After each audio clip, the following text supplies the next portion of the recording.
Hello दोस्तों, मेरा नाम है वकबर। आज की इस वीडियो में मैं आपको बताने वाला हूं किस तरीके से आप अपने पासपोर्ट के लिए अप्लाई कर सकते हैं। पासपोर्ट अप्लाई करने के लिए जो फॉर्म आप भरेंगे, इसके अंदर जो भी इन्फॉर्मेशन आप देंगे वो सारी इन्फॉर्मेशन आपकी आईडी के साथ मैच होनी चाहिए, जो आईडी आप एड्रेस प्रूफ के तौर पर अपने पासपोर्ट के लिए लगाएंगे। इसके अलावा ये वीडियो पूरी देखने के बाद अगर कहीं भी आपको कोई भी चीज़ समझ में नहीं आए, अगर आपको लगे कि आप ये फॉर्म नहीं भर सकते, आप पासपोर्ट खुद से अप्लाई नहीं कर सकते, नीचे डिस्क्रिप्शन बॉक्स में मैं अपने फ्रेंड की ट्रैवल एजेंसी की कुछ डिटेल्स वहां पर दे दूंगा। आप उनसे भी कांटेक्ट करके अपने पासपोर्ट को अप्लाई कर सकते हैं। और यहाँ पर मेरे पास क्रोम ब्राउजर खुला हुआ है। अगर आप अपने फोन के अंदर भी क्रोम ब्राउजर खोलेंगे तो ये वेबसाइट जो है सेम टू सेम ऐसे ही खुल के आएगी। तो सबसे पहले आपको passportindia.gov.in इस वेबसाइट पे जाना है। अगर आपको नहीं पता चल पा रहा है कि आप कौन सी वेबसाइट पे जाएं, तो आप अपने क्रोम ब्राउजर में पासपोर्ट इंडिया वेबसाइट को सर्च करिए। यहाँ पर ये सबसे पहली वेबसाइट खुलकर आ जाएगी। इस पर आप जैसे ही क्लिक करेंगे तो आपकी ये वेबसाइट कुछ इस तरीके से खुलकर आ जाएगी। आपका चाहे फ़ोन हो, टैबलेट हो, कंप्यूटर, सब में ये सेम तरीके से खुलेगी। यहाँ पर आपको ऊपर की तरफ ये क्रॉस करके इसे बंद कर देना है। यहाँ पे आपको सबसे पहले इस वेबसाइट पे रजिस्ट्रेशन करना है। रजिस्ट्रेशन करने के लिए न्यू यूजर रजिस्ट्रेशन पे आपको क्लिक करना है। क्लिक करने के बाद ये फॉर्म खुलकर आ जाएगा। तो यहाँ पे सबसे पहले पासपोर्ट ऑफिस लिखना है। आपके रीजन का, आपकी सिटी के आसपास का जो मेन ऑफिस है उसे आपको सिलेक्ट करना है। मेरा मेन ऑफिस जो है वो बरेली में है, मैं बरेली में नहीं रहता। यहाँ पे आपको नाम का फर्स्ट हिस्सा लिखना है। गिवन नेम में आपके नाम का पहला हिस्सा जो है, यहाँ सरनेम में आपके नाम का जो लास्ट वाला हिस्सा है वो लिखना है। यहाँ आपको डेट ऑफ बर्थ लिखनी है। यहाँ पे आपको अपनी ईमेल आईडी लिखनी है। अगर आप अपनी लॉगिन आईडी और ईमेल आईडी को सेम रखना चाहते हैं तो इसे यस कर दीजिएगा। अगर आप चाहते हैं कि आपकी लॉगिन आईडी जो है वो डिफरेंट रहे ईमेल आईडी से, तो नो करके यहाँ पे आपको लॉगिन आईडी लिखना रहेगी। यहाँ पे आपको पासवर्ड लिखना है। यहाँ पे आपको दोबारा से पासवर्ड लिखना है। फिर यहाँ पे हिंट क्वेश्चन आपको सिलेक्ट करना है। ये क्वेश्चंस दिए हुए हैं। अगर आप किसी केस में अपना पासवर्ड भूल जाते हैं तो इन हिंट क्वेश्चन के थ्रू आप जो है अपने आईडी में लॉगिन कर पाएंगे। क्वेश्चन सिलेक्ट करने के बाद यहाँ पे हिंट आंसर पे यहाँ पे आपको उस क्वेश्चन का आंसर लिखना है। आंसर लिखने के बाद ये जो कैप्चा है यहाँ पे सेम टू सेम यही कैप्चा अगर कैपिटल लेटर में है तो कैपिटल लेटर में, नहीं तो स्मॉल लेटर में तो स्मॉल लेटर में यहाँ पे लिखना है। लिखने के बाद नीचे रजिस्टर का बटन है, रजिस्टर के बटन पे आपको क्लिक करना है। आपका अकाउंट जो है क्रिएट हो जाएगा। क्रिएट होने के बाद आपने जो भी ईमेल आईडी यहाँ पर दी थी उस ईमेल आईडी पे एक ईमेल आएगा। यहाँ पर आप देख सकते हैं, यहाँ पे ये ईमेल आया हुआ है।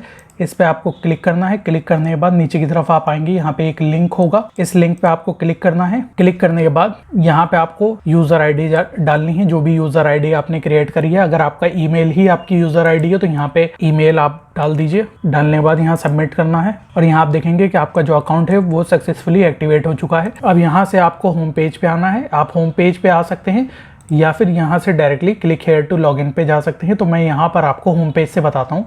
तो यहाँ से आप क्लिक करके होम पेज पे आ जाइए। ये वाला पेज फिर से खुल जाएगा। यहाँ पे इसे क्लोज कर दीजिए और यहाँ एग्जिस्टिंग यूजर लॉगिन लिखा हुआ है, इस पे आपको क्लिक करना है। क्लिक करने के बाद आपकी जो भी लॉगिन आईडी आपने क्रिएट करी है यहाँ पे लिखनी है। लिखने के बाद नीचे कंटिन्यू पे आपको क्लिक करना है। क्लिक करने के बाद आपने जो भी पासवर्ड रखा था वो यहाँ पर आपको लिखना है। फिर यहाँ पे ये कैप्चा डालना है, जो चीज यहाँ लिखी है फोटो में सेम यही चीज ऐसे ही लिखनी है। यहाँ पे लॉगिन पे आपको क्लिक करना है। लॉगिन पे क्लिक करने के बाद हम यहाँ देख सकते हैं कई सारे ऑप्शन आ चुके हैं। आप यहाँ पे फ्रेश पासपोर्ट के लिए या फिर री इशू पासपोर्ट के लिए अप्लाई कर सकते हैं। इस पे क्लिक करना है। क्लिक करने के बाद तो हम यहाँ ऑनलाइन वाले की बात कर रहे हैं, तो ये ऑनलाइन वाला है। ऑनलाइन वाले में यहाँ पे आपको नीचे की तरफ ये click here to fill the application form लिखा हुआ है, इस पे क्लिक करना है। कुछ इस तरीके का पेज खुलकर आ जाएगा। यहाँ पे आपको आरपीओ सिलेक्शन वाला ऑप्शन मिलेगा, यानी कि आपके सिटी का जो भी मेन आरपीओ है उसे आपको सिलेक्ट करना है। सबसे पहले यहाँ पे आपको स्टेट डालनी है, आप कौन सी स्टेट को बिलोंग करते हैं। फिर आपको डिस्ट्रिक्ट डालना है, कौन सी डिस्ट्रिक्ट में आपका आरपीओ है। रीजनल पासपोर्ट ऑफिस, तो मेरे शहर के पास का बरेली है, बरेली में मेरा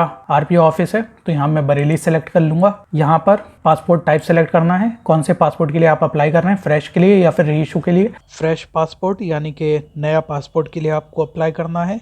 री इशू पासपोर्ट यानी कि आपके पास पहले से पासपोर्ट है और उसमें कोई वजह है जिसकी वजह से आपको अब नया पासपोर्ट अप्लाई करना है, तो वो री इशू पासपोर्ट कहलाएगा। तो यहाँ पे फ्रेश में आप देख सकते हैं कि यहाँ पे दो और ऑप्शन है, आपको नॉर्मल पासपोर्ट चाहिए या फिर तत्काल। नॉर्मल पासपोर्ट जो है लगभग 1 महीने से 1.5 महीने का वक्त ले जाता है आपके घर आने में, जबकि तत्काल पासपोर्ट जो है आपके घर पे 7 दिन में आ जाता है।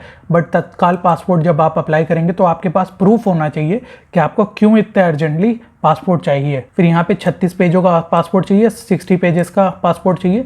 तो अगर आपको 60 पेजेस का पासपोर्ट चाहिए तो यहाँ पे भी आपको प्रूफ करना पड़ेगा कि आपको 60 पेजेस का पासपोर्ट क्यों चाहिए, वरना आप 36 पेजेस वाले को सिलेक्ट कर सकते हैं। अगर आपको पासपोर्ट री इशू कराना है तो री इशू वाले पे आपको क्लिक करना है। क्लिक करने के बाद यहाँ पे आपको डिटेल्स दी हुई है, इनमें से आपको सेलेक्ट करना है कि आपके साथ क्या परेशानी है। अगर आपके पासपोर्ट में आपको कोई चीज़ चेंज करनी है, यानी कि नाम, एड्रेस या कुछ भी चेंज करना है, तो उसके लिए आप सबसे पहला वाला सिलेक्ट कर सकते हैं। सबसे पहला वाला जैसे ही सिलेक्ट करेंगे तो आपको जो चीज़ चेंज करनी है वो यहाँ पर आ जाएगी, आपको उसे सेलेक्ट कर लेना है। अगर आपका पासपोर्ट खराब हो गया है तो आप सेकंड ऑप्शन को सिलेक्ट कर सकते हैं। अगर आपका पासपोर्ट के सारे पेजेस भर गए हैं तो थर्ड ऑप्शन। अगर आपका पासपोर्ट खो गया है तो ये वाला ऑप्शन। अगर आपके पासपोर्ट को एक्सपायर हुए 3 साल से ज्यादा हो गया है तो ये वाला ऑप्शन। अगर आपका पासपोर्ट 3 साल के अंदर एक्सपायर होने वाला है या फिर अभी एक्सपायर होने वाला है तो ये वाला ऑप्शन। आपको जिस वजह से पासपोर्ट चेंज करना है, रीअप्लाई करना है, वो सारा आप यहाँ पे सेलेक्ट कर सकते हैं। सेलेक्ट करने के बाद जो भी ऑप्शन आएगा उसे आपको सेलेक्ट करना है। सेलेक्ट करने के बाद आगे का प्रोसीजर जो है वो सब सेम रहेगा। तो यहाँ मैं फ्रेश पासपोर्ट वाले ऑप्शन पे क्लिक करके आपको बता देता हूँ फ्रेश पासपोर्ट कैसे अप्लाई करना है। फ्रेश पासपोर्ट पे मैंने क्लिक करा है, यहाँ पे नेक्स्ट पे आपको क्लिक करना है। क्लिक करने के बाद आपका जो भी नाम है आपको यहाँ पे लिखना है। फर्स्ट नेम आपको लिखना है, फिर आपको सरनेम लिखना है, यानी कि आपका लास्ट नेम जो भी है, फिर आप मेल हैं, ट्रांसजेंडर हैं, फीमेल हैं, क्या आपका कोई और नाम भी है। अगर आप किसी दूसरे नाम से नहीं जाने जाते हैं तो आप इसे नो कर दीजिए। क्या आपने पहले कभी अपना किसी भी आईडी में नाम चेंज करा है तो यहाँ यस या फिर नो कर सकते हैं। अगर आप यहाँ यस करते हैं तो फिर वही आपका जो भी नाम था पहले वो लिखना है। आपकी डेट ऑफ बर्थ आपको यहाँ सिलेक्ट करनी है। क्या आप इंडिया से बाहर पैदा हुए थे? अगर आप इंडिया में पैदा हुए थे तो नो करना है। अगर आप इंडिया से बाहर पैदा हुए थे तो यस करना है। आप कौन से शहर में, टाउन में या फिर गांव में पैदा हुए थे, यहाँ पे लिखना है। आप कौन से स्टेट में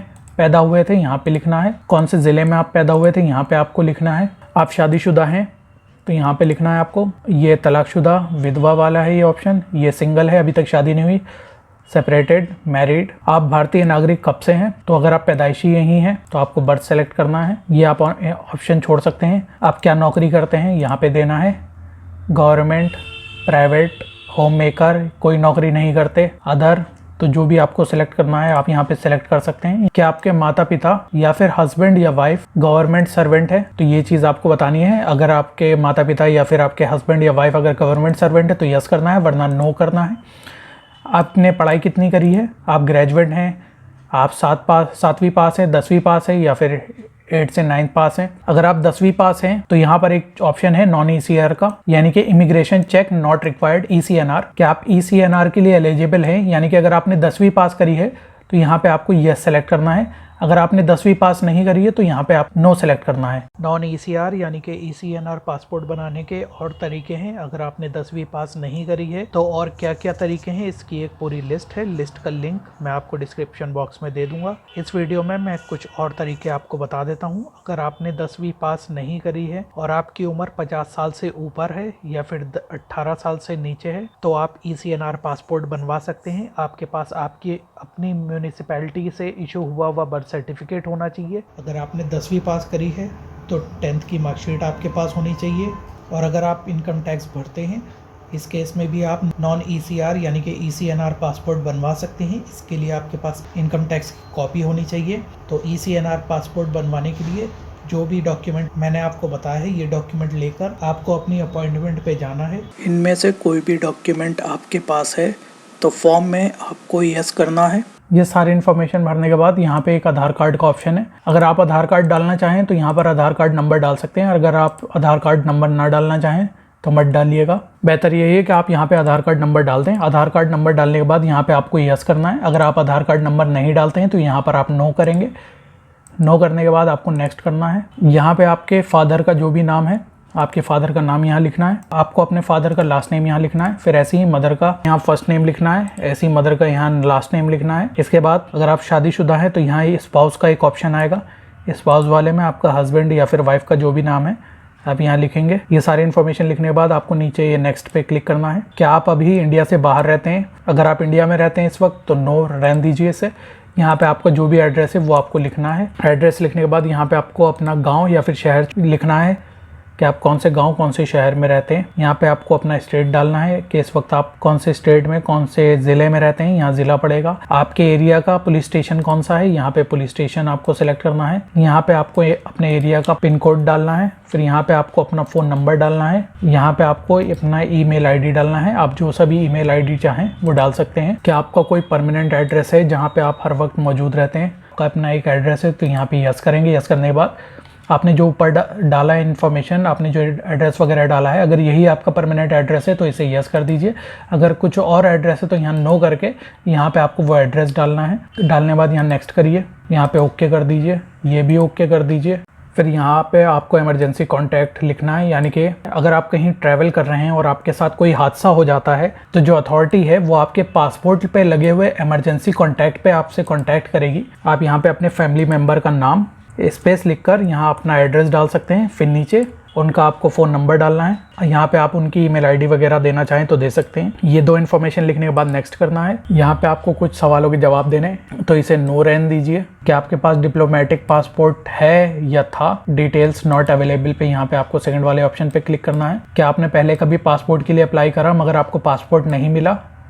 अगर आपके साथ ऐसा हुआ है तो इसे यस करिए, वरना नो कर दीजिए और इसे नेक्स्ट करिए यहाँ पे क्लिक करके। क्लिक करने के बाद यहाँ पे आपके क्रिमिनल रिकॉर्ड से रिलेटेड कुछ सवाल आएंगे। क्या आपने अभी कोई क्राइम वगैरह करा है? नो कर दीजिए। क्या आपके खिलाफ कोई वारंट इशू हुआ है? नो कर दीजिए। क्या आपके खिलाफ कोई अरेस्ट वारंट इशू हुआ है? नो कर दीजिए। क्या आपको ऐसा ऑर्डर इशू हुआ है कि आप भारत नहीं छोड़ सकते?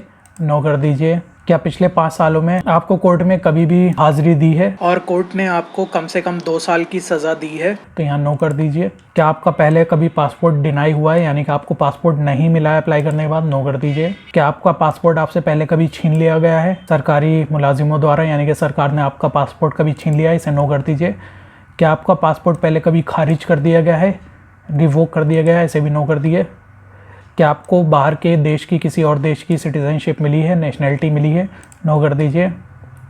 क्या आपके पास किसी दूसरे देश का पासपोर्ट था पहले कभी? नो कर दीजिए। क्या आपने अपने कभी भी इंडियन पासपोर्ट को वापस करा है? नो कर दीजिए। क्या आपने कभी भी इंडियन सिटीजनशिप को छोड़ने के लिए अप्लाई करा है? नो कर दीजिए। क्या आप कभी भी इंडिया इमरजेंसी सर्टिफिकेट पे आए हैं, यानी कि आप कहीं विदेश गए हों और आपसे पासपोर्ट खो गया है विदेश में और वहाँ पे इंडिया आने के लिए एक इमरजेंसी में पासपोर्ट इशू होता है, पेपर पासपोर्ट, जिसे इमरजेंसी सर्टिफिकेट कह रहे हैं, तो क्या आपको कभी वो इशू हुआ है? अगर इशू हुआ है तो यस कर दिए, वरना नो कर दीजिए। यस करने के बाद बाकी इन्फॉर्मेशन आप यहाँ देख सकते हैं, ये सारी इन्फॉर्मेशन आपको फिल करनी रहेगी। फिलहाल इसे नो कर दीजिए। क्या आपको कभी भी किसी कंट्री से डिपोर्ट करा गया है, यानी कि आप किसी देश गए हैं वहाँ से वापस कर दिया गया है, तो इसे नो कर दीजिए। अगर करा गया है तो यहाँ यस करिए। और लास्ट वाले ऑप्शन में अगर आपको किसी देश से भगा दिया गया है तो इसे यस करिए, वरना नो कर दीजिए। इस फॉर्म में मैंने जितनी चीज़ें आपको बताई हैं, अगर इसमें से आपके साथ कुछ भी हुआ है तो उस ऑप्शन को आपको यस करना है और बाकी सारे ऑप्शंस को नो करना है। तो ये जो फॉर्म है ये आप री अप्लाई करेंगे तब भी ये सेम फॉर्म आएगा, आप नए पासपोर्ट के लिए अप्लाई करेंगे तब भी ये सेम फॉर्म आएगा। ये पूरा फॉर्म भरने के बाद नेक्स्ट करना है यहाँ पे आपको। फिर यहाँ पे आप देख सकते हैं कि आपका पासपोर्ट जो है आपको शो करने लगेगा, कुछ इस तरीके का पासपोर्ट आएगा। यहाँ सारी डिटेल्स आपको दी हुई हैं। पी का मतलब है नॉर्मल पर्सनल पासपोर्ट, और ये सारा पासपोर्ट आप देखने के बाद नीचे नेक्स्ट करेंगे। नेक्स्ट करने के बाद आप यहाँ पे कौन कौन सी आईडी लगाना चाहते हैं, यानी कि आप बर्थ सर्टिफिकेट में क्या लगाना चाह रहे हैं, तो यहाँ आप आधार कार्ड सेलेक्ट कर सकते हैं, ओके करेंगे। फिर यहाँ पे रेसिडेंस यानी कि निवास प्रमाण पत्र में आप क्या लगाना चाहते हैं, यहाँ पे भी आप आधार कार्ड सेलेक्ट कर सकते हैं। दोनों में आधार कार्ड सेलेक्ट करने के बाद आपको सिर्फ पासपोर्ट ऑफिस अपना आधार कार्ड लेकर जाना है। फिर आपने ये फॉर्म किस प्लेस से भरा था, कौन सी डेट को भरा है वो दिखने लगेगा। यहाँ पे आपको आई एग्री करके यहाँ पे आपको सबमिट फॉर्म पे क्लिक करना है। पे एंड शेड्यूल अपॉइंटमेंट पे आपको क्लिक करना है। अब यहाँ पे अगला ऑप्शन आ जाएगा ऑनलाइन पेमेंट का। ऑनलाइन पेमेंट पे क्लिक करने के बाद नेक्स्ट करना है। नेक्स्ट करने के बाद फिर यहाँ से आपको अपॉइंटमेंट लेने के लिए फिर नेक्स्ट करना है। फिर ये आपका ARN आ गया, यानी कि आपका एप्लीकेशन नंबर आ गया। फिर यहाँ पे आपको अपना पासपोर्ट ऑफिस सेलेक्ट करना है जहाँ पे आपको इंटरव्यू के लिए जाना रहेगा। उसके बाद यहाँ पे आपको नीचे की तरफ ये कैप्चा दिख रहा है, कैप्चा को सेम ऐसे ही आपको लिखना है, FUD 636 लिखने के बाद नेक्स्ट पे आपको क्लिक करना है। यहाँ पे आपको अपनी अपॉइंटमेंट डेट सेलेक्ट करनी है, यहाँ पे आपको क्लिक करना है। क्लिक करने के बाद यहाँ रेड वाली जो है ये अपॉइंटमेंट सारी भर चुकी हैं, इसके अलावा ये ग्रीन वाली अवेलेबल हैं, तो इन्हीं डेट्स में आप अप्लाई कर सकते हैं, इससे आगे पीछे नहीं कर सकते। तो जिस भी डेट के लिए आपको अप्लाई करना है उस डेट को सिंपली सेलेक्ट करिए, पे एंड बुक अपॉइंटमेंट पे क्लिक करिए। क्लिक करने के बाद ओके आई अंडरस्टैंड पे क्लिक करिए। क्लिक करने के बाद आपके सामने जो है पेमेंट के लिए पेज खुल जाएगा। यहाँ नेट बैंकिंग से, कार्ड से या फिर UPI के ज़रिए पेमेंट कर सकते हैं। UPI सबके पास होती है तो UPI पे क्लिक करिए। यहाँ पे आपका पूरा बिल वगैरह दिखाने लगेगा, तो यहाँ पे QR कोड पे सेलेक्ट करिए, नीचे कंफर्म पे क्लिक करिए। सेलेक्ट करने के बाद ये आपका QR कोड जनरेट हो गया। आप अपने UPI ऐप पर जाइए, जाने के बाद यहाँ पे ये QR कोड को स्कैन करिए। स्कैन करने के बाद जैसे नॉर्मल आप पेमेंट वगैरह करते हैं सेम वही पेमेंट करिए। पेमेंट करने के बाद ये पासपोर्ट अपॉइंटमेंट जो है आपकी जनरेट होकर आपकी स्क्रीन पर शो करने लगेगी। आपको इसे डाउनलोड कर लेना है। सेम अपॉइंटमेंट आपके ईमेल पर भी आ जाएगी, वहाँ से भी आप इसे डाउनलोड कर सकते हैं। अब यहाँ पर आपको पासपोर्ट ऑफिस कौन से जाना है और कौन कौन सी डॉक्यूमेंट्स लेकर जाना है, ये सारी इन्फॉर्मेशन इस अपॉइंटमेंट लेटर में लिखी होती है। तो सबसे पहले तो यही अपॉइंटमेंट लेटर को फोटोकॉपी करा लेना है। फिर यहाँ पर आप देखेंगे अपॉइंटमेंट डिटेल्स करके एक सेक्शन होगा, इसमें लिखा होगा कौन से शहर में और एड्रेस क्या है। तो इस वाले पासपोर्ट ऑफिस पे आपको जाना रहेगा। पासपोर्ट ऑफिस आपको किस डेट पर और किस टाइम पर जाना है, इसी अपॉइंटमेंट लेटर में रिपोर्टिंग डेट एंड टाइम वाला सेक्शन है, इसमें लिखा होगा। इसी डेट को इसी टाइम पर आपको पासपोर्ट ऑफिस पहुंचना है और इसी अपॉइंटमेंट लेटर को लेकर जाना रहेगा। यहाँ पे आपकी पर्सनल इन्फॉर्मेशन वगैरह होगी। यहीं पे नीचे की तरफ आप आएंगे, नीचे की तरफ अब जब आप आएंगे तो यहाँ पे लिखा होगा कि आपको कौन कौन से डॉक्यूमेंट साथ में लेकर जाने हैं। एक तो यही हो गया कि ये आपको अपॉइंटमेंट लेटर लेकर जाना है, इसके साथ आपको आधार कार्ड लेकर जाना है, दोनों चीज़ों के लिए। यहाँ पे सेकंड वाला एड्रेस प्रूफ के लिए और पहला वाला है आपकी डेट ऑफ बर्थ के प्रूफ के लिए। अगर पासपोर्ट ऑफिसर या फिर वहाँ पे कोई भी आपसे इसके अलावा कोई और डॉक्यूमेंट्स मांगे तो वो आपको देने की ज़रूरत नहीं है, क्योंकि यहाँ साफ साफ मेंशन है कि आपको ये दोनों डॉक्यूमेंट्स चाहिए। अगर आप नॉन ECR पासपोर्ट बना रहे हैं यानी कि ECNR पासपोर्ट बना रहे हैं तो नॉन ECR पासपोर्ट बनाने के लिए जो डॉक्यूमेंट्स चाहिए वो मैंने पहले बता दिए हैं इस वीडियो में। उन डॉक्यूमेंट्स की लिस्ट नीचे डिस्क्रिप्शन बॉक्स में भी है, वहाँ से भी चेक कर सकते हैं। तो नॉन ECR पासपोर्ट बनाने के लिए जो भी डॉक्यूमेंट्स चाहिए उनमें से कोई भी एक डॉक्यूमेंट्स आप लेकर जा सकते हैं। इसके अलावा आपको ECNR पासपोर्ट आप बनवा रहे हैं यानी कि आपने 10th पास करा है या फिर आपने स्कूलिंग वगैरह में जो भी क्लासेस पास करी हैं उसके डॉक्यूमेंट्स भी आप लेकर जाइएगा, यानी कि उसकी मार्कशीट लेकर जाइएगा। 10th पास करा है तो 10th की मार्कशीट और 12th पास करा है तो 10th के साथ 12th की भी मार्कशीट, यानी कि आपको 10th की मार्कशीट और उससे ऊपर जितनी भी मार्कशीट हैं वो साथ में लेकर जानी है। तो ये सारे डॉक्यूमेंट्स आप वहाँ पर लेकर जाएंगे पासपोर्ट सेवा केंद्र में और वहाँ पर आपका पासपोर्ट जो है वो अप्लाई हो जाएगा।